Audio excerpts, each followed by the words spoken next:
De quoi parlons-nous? D'un maire, d'un élu à qui les citoyens ont confié une grande responsabilité, la gestion, parmi d'autres responsabilités, de leurs écoles.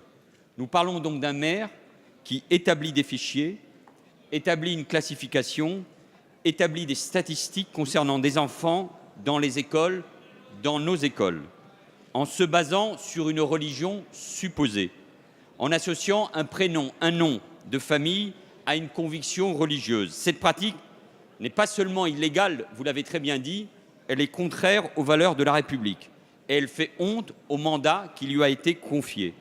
Monsieur le député, vous l'avez dit également, la France ne reconnaît pas les prénoms, les noms, les couleurs de peau, les religions. La France, la République, c'est l'idéal de citoyens qui se retrouvent autour des mêmes valeurs. Alors, s'il fallait une démonstration de ce qu'est une gestion par l'extrême droite, par le Front national d'une collectivité territoriale, elle est faite. Dans une époque où l'on voudrait tout mélanger, tout confondre, où l'on voudrait brouiller les lignes, la réalité de l'extrême droite, elle est là.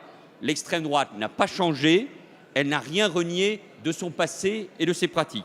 Et quand on est républicain, on doit combattre sans la moindre ambiguïté, sans la moindre hésitation, toutes ces tentatives qui visent à s'en prendre à ce que fait notre unité, notre cohésion et notamment le bien le plus précieux, c'est-à-dire l'école. Alors oui, il faut condamner, mais il faut aussi agir.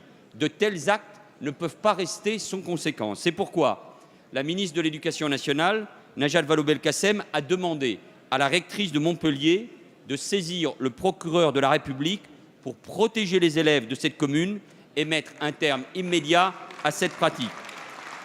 Parce que quand il s'agit de l'essentiel, c'est-à-dire de la République, de nos valeurs, de l'avenir de nos enfants, de la concorde, de la manière de vivre ensemble, les élus de la République doivent être exemplaires.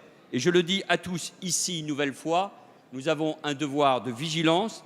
La République, elle ne se défend pas uniquement dans les mots ou dans les sligs, elle se défend aussi au quotidien. Il faut être intransigeant, ne rien laisser passer. Le gouvernement sera intransigeant, ne laissera rien passer. Il appartient maintenant au maire de Béziers de répondre devant la